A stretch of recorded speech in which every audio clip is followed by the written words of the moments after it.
আজ আমরা জানব কিভাবে আপনার বেতন স্কেলে ইনক্রিমেন্ট যুক্ত হয়েছে কিনা তা চেক করা যায়। প্রথমেই লগ ইন করুন সরকারি কর্মচারীদের জন্য নির্ধারিত আইবাস প্লাস প্লাস পোর্টালে।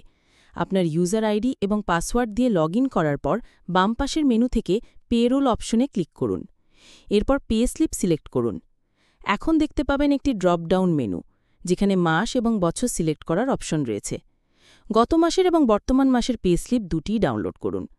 দুটি পে স্লিপ পাশাপাশি রেখে তুলনা করুন। মূল বেতনের কলামে দেখুন আগের মাসের তুলনায় বর্তমান মাসে বেতন বেড়েছে কিনা।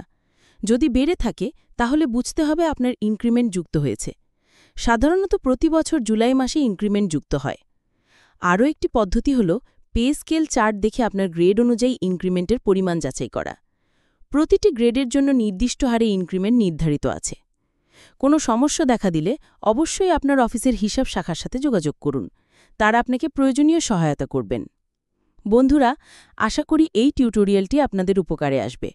যদি ভালো লেগে থাকে তাহলে চ্যানেলটি সাবস্ক্রাইব করতে ভুলবেন না। লাইক এবং কমেন্ট করে জানাবেন আপনাদের মূল্যবান মতামত। পরবর্তী ভিডিও